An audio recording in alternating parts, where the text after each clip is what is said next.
We have new information for you tonight on a fire that tore through a Terre Haute home. Today, firefighters ruled this fire arson. News 10 told you about this fire Friday. This is on 7th Street and Washington. It seems like we're hearing the word arson all too often as of late. News 10's Patsy Kelly is at the scene of the home that burned on 7th Street. It is tonight's top story. Patsy, tonight you're hearing how fire investigators turn these acts into evidence, which ultimately leads to an arrest. Mike Patrice, fire destroys everything in its path, so investigators have to follow a careful pattern to determine how it started. And sometimes it can take even more time to determine an arson. Arson investigator Norm Loudermilk took us through this house, the latest arson at 7th and Washington, just to see how it's done. Remember this? Arson after arson after arson. The newest, a house on 7th and Washington Streets. It went up in flames Friday night, but to an arson investigator, it has a story, from an abandoned home to a victim of the latest arson. This is the kind of stuff we get. This is obviously someone who's been squatting in here. So sometimes on abandoned houses, you'll have people that are squatting. All of these things left behind by squatters are fodder for a fire starter. Trash cans and paper that's left here. Everything that possibly can be combustible is and will burn if you give it enough fuel. Here's how investigators determine the origin of the fire.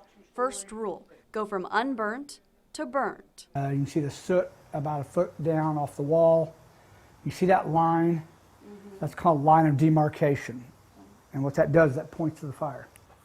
And there's my arrow that points right to where the fire is. It points close to a basement window. I knew the fire started down here, and obviously you can start seeing a little bit more damage. You can start seeing where the paint bubbled up. That's caused from heat, not direct flame contact. How do I know it's from heat? About every other board is done. Loudermilk says the fire started here. You can look at these trusses here. There's no alligatoring effect. An alligator looks like that. Heavy char. You see the char on the board gets heavier the closer you get to the origin of the fire. No char. That is almost burnt away. Looks like the support walls from there to there, those are all burnt away. Could have burnt left and right then, so they could have started a fire on here with whatever this is. This looks like it was a tote. Okay. It's a polymer. So you put a tote up on top of there, or sitting there already and light it on fire. We know that this was a set fire. There was no ignition source. There was no electrical issue. There was no gas leak that may have had an ignition from a pilot light, nothing like that.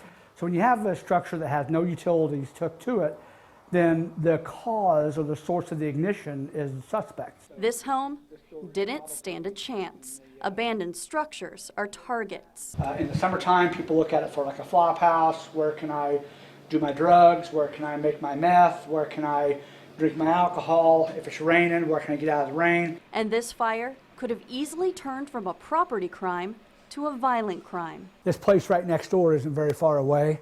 So that's another bad thing about these arsonists when they decide to target abandoned homes. They're so close to houses that are next door, that where people live, that are asleep at night. This is where you come in. If near or around an abandoned house and you see activity in that house, call the police. It gives us some place to look. Right now we're standing on South 7th Street and we don't have any idea who did this.